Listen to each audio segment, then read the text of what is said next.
Hello everyone, welcome to my English podcast. Today I'm feeling so grateful because my last video got 100,000 views, which is so much incredible. Guys, you're amazing. Thank you so much. Today I want to share my story and some lessons that I've learned on my language learning journey. And this video would be very helpful to anyone who is trying to learn foreign languages. If you want to have good speaking skill, you should watch this video till the end. Let's get started. Lesson number 1 is you cannot be perfect at the beginning of your journey, especially in the real situation. I have 2 friends. One is originally from Peru and one is from the States. Every time I hang out with them, they take 80% of the conversation and the rest of 20% is my reaction. So what I've learned from them at first, that how to respond, how to give the answer to their questions. So the phrases are that, I see, no, that's not fair, I don't think so, or like, I know. So these are how I chat with them. So they take 80% of the conversation and mine is only 20% at first. So now when I meet with them, I speak like 48% and they speak like 60%. My point here is that you should learn how to answer to the questions and you should learn how to react, give the response to them. It's really important. And one more thing, body language is really important in English. So they use like body language a lot and then I copy them. This is how I learned. You cannot speak like them when you first meet them. It is so normal. Don't worry about it. Lesson number 2, it's don't overthink. I used to overthink and I still. My Korean is so good, so it's so disturbing. So my Korean brain is working so well. On the other hand, my English brain is not working very well. So that was another issue. So in my brain, there are lots of process going on. So in order to stop overthinking, you need to focus on the person you're talking to, not on yourself. At home, when I practice speaking, I imagine myself that I'm talking to someone. Now someone is right in front of me, so I'm trying to give my message to them. So focus on the message, not on the grammar rules, not on English itself. Focus on the person you're talking to. So he or she is waiting for your answer. You don't have much time to process everything in your brain. This is really helpful. So I pretend myself I'm in a real situation. Even though I'm practicing at home, I'm in a real situation. I need to deliver my message to the person. The key is communication. Lesson number 3, it's do lots of input. Input is really important. If you want to speak like them, you need to know how they speak. So do input as much as you can. Whether it be English or Korean, I think these are the most important things that you definitely have to know. And these are the lessons that I've learned. And thank you so much for watching. Bye bye. Hello everyone, welcome to my English podcast. Today, let me tell you a funny story that happened yesterday. I don't know how you're going to react this, but I find it funny but a little emotional too. If you know me, you probably know I've been taking vocal classes for about 6 months, I guess. 7 months? I'm not sure.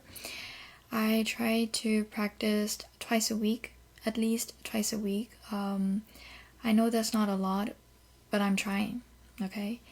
I've been practicing Hansung by Lehigh, and I've been stuck on that sound for what feels like forever. So yesterday, me and my training teacher was practicing, and out of nowhere, I started to cry. I had no idea why. I was crying and at the same time I was like, why am I even crying?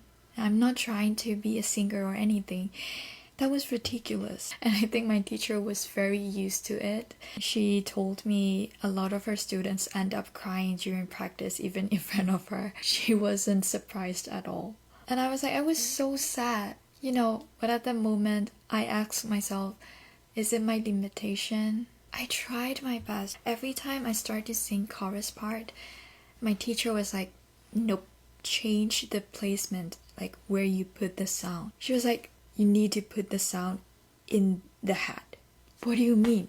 What do you mean put your sound in the head? The sound comes from your throat. Here. So she was like, nope, you need to put your sound in your head. I tried my best. And I've been working on this sound for 6 months. And I can see it even in my dream. And all of the feedback hit me at once. And finally I explored. It's really painful to think and realize that it is your limitation. And don't tell me I'm not putting in effort.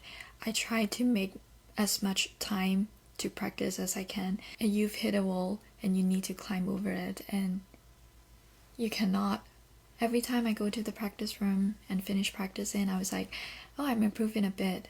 And then the next week, I'm starting from zero again. 너무 괴로워요. 진짜 너무너무 슬프고 너무너무 답답하고 너무너무 괴로운 것 같아요. And it feels like I'm trapped in a never-end cycle. And I feel so suffocated. Is it my limitation? Should I give up? I don't want to give up. But honestly, I'm really not trying to be a singer or anything. I love music. I'm happy when I'm singing songs. But every time this part hits me, and day by day I'm getting lots of confidence. I think confidence is the most important.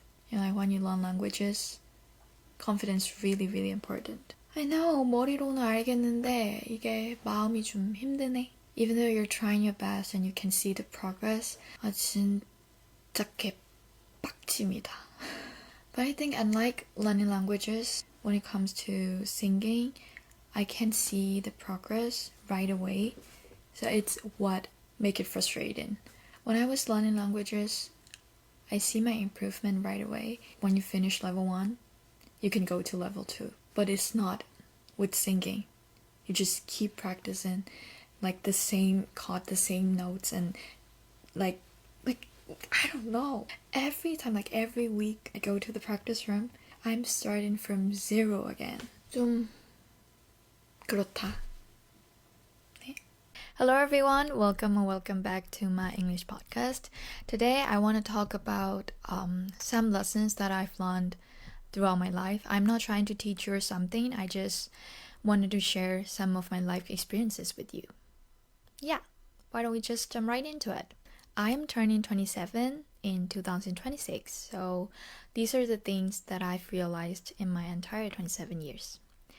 Lesson number 1, do something like crazy. It is better when you do it at the younger age. If you have something that you want to try, or you want to learn, or you want to be, do it like crazy, obsessively. I know it sounds cliche, but people are saying you can learn something new at any age. I agree and disagree.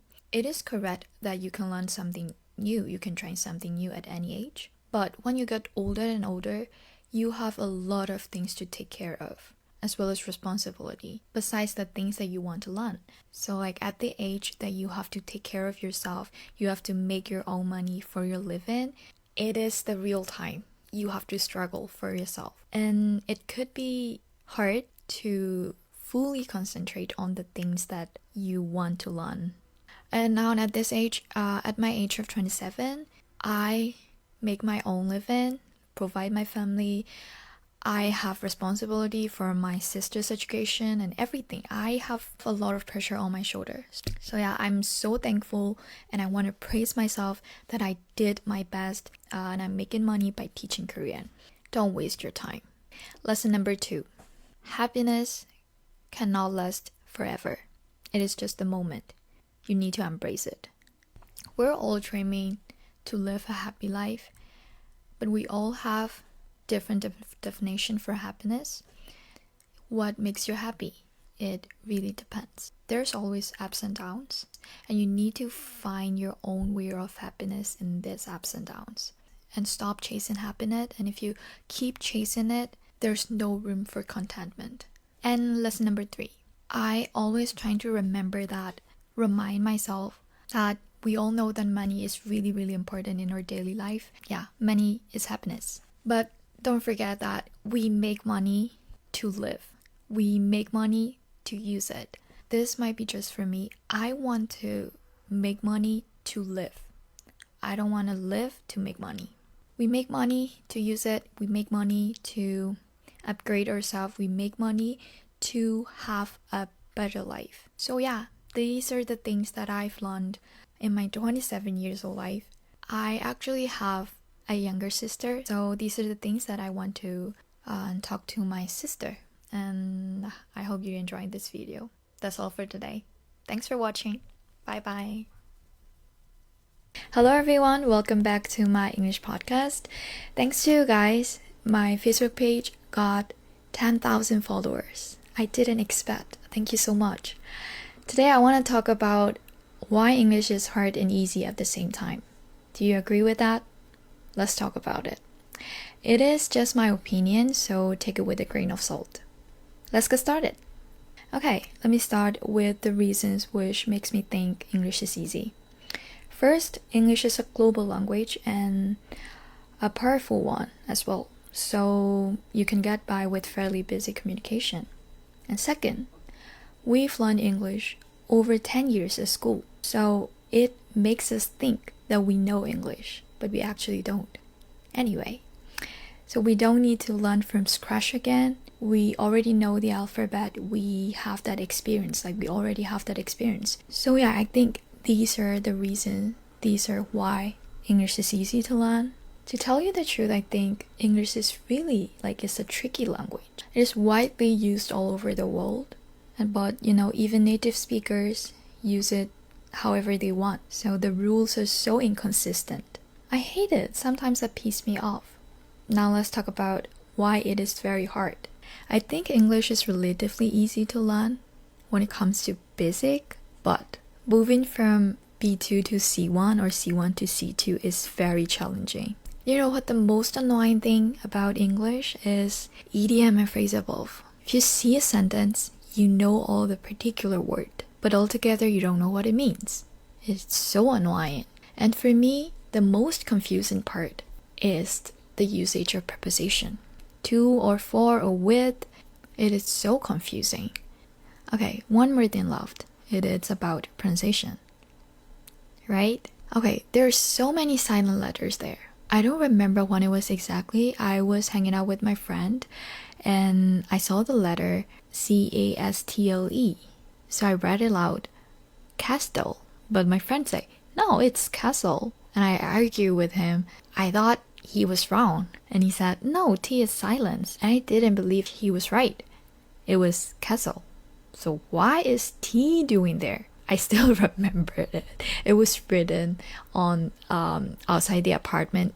It was the name of the apartment, I guess. Yeah, I think these are the difficulties that English learner encounter. Even though English is so tricky and sometimes it pisses me off, I still love it.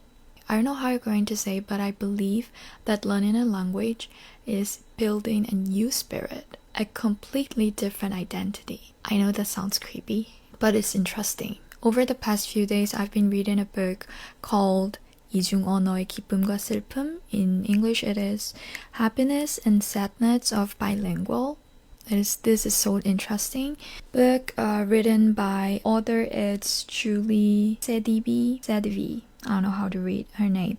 So she moved to the States when she was 5 years old. It is about her life and about losing her mother language and how sad the reality is. So it is about the languages. Yeah, I recommend to you if you're interested in linguistic. In this book, it says when you use multiple languages, you have different spirits. So they're fighting each other to win against. It's fantastic. I think it's pretty interesting. Okay, I don't remember what I was saying. What was it? This is what I thought about English and why I thought it is very easy and painfully hard at the same time. That's all for today. Thank you for watching. Bye bye. Hello everyone, welcome back to my English podcast. Right now I am at Singapore, which is a very beautiful, clean and greenery country. You can even see this beautiful picture with full of trees in my hotel room. So by the way, from the first day I got here, my nose started running. Please excuse my stuffy voice. The city is a bit windy from my experience. As you can tell, Singapore is a very small country, so you can get around all those places just in 3 or 4 days. It's my last day here. One of the greatest experience is that Singapore has no traffic. Today, I want to show you some great books that I got from a secondhand bookstore. So yeah, yesterday I went to a bookstore which is only 15 minutes far from my room. I asked my brother to go to the bookstore together, and he's not very into reading, but I was just like, I want to go so bad, and then I asked him to take me there, and it was a very nice experience, and I got so many books, 7 books, so it was altogether $40 Singapore dollars. I'm really grateful. I'm so happy. If you know me, you can tell that I love books, and I see how they arrange the books and how they show the books and what kind of books are popular in the country and what kind of books are in. These are secondhand books. I haven't read it yet, but it sounds interesting. And also Veronica Decides to Dine. It's also a very popular book. And Catching the Sun. This is the book of Murakami, who is a very popular Japanese author, if you know. And the last one is Perfect. I picked this book because life is not meant to be flawless because of this. It's about perfection, how society demands perfection. So yes, I've been having a very great time with my family, and I'm so happy. I want to share lots of my experiences and lots of my stuff. I don't know. Yeah, that's all for today. Thanks for watching. Bye bye. Hello everyone, welcome back to my English podcast. Guess what? Right now I'm in Bangkok, Thailand on a family trip. This time is really special to me because the whole family is together, and I met my grandfather for the first time in 4 years. We usually talk on video calls, but meeting in person really feels different. And from the first day, my brother came too, so we talked about the things that we couldn't talk about before. And my mom loves talking, and she's really good at it, and we love listening to all her stories. And I also got to eat my mom's cooking. It was actually very good, and I enjoyed it so much. After staying a week in Bangkok, I'm going to Singapore with my brother and my grandfather. It would be my first time in Singapore. I'm really excited about that. I'm actually not a very big fan of traveling. Honestly speaking, before coming here, it felt like a lot of work, like packing things up, taking the flight, going to the airport. That whole process, it's annoying to me, but it's worth it. You gotta meet with your family and having a great time. And I also felt that I've become an adult. Spending time a week together and going back to your own life feels a bit strange, but I love being with my family, but I've gotten used to being on my own. So now I have mixed feelings, but in a good way. Yesterday we went to a secondhand clothing market. It was amazing. We got around freely, and I bought a few clothes, and I also got this little cute ring for 50 bahts. It was really cheap, and I really love it. Isn't it cute? And by the way, I want to show you the view. We're staying at my sister's place, and I want to show you this view from her place. It's really nice. Look at this perfect nature view from her place. I don't think I could ever live with a view like that in Korea. It feels really amazing. I hope I could make some videos about traveling to Singapore also. So stay tuned. That's all for today. Thanks for watching. Bye bye.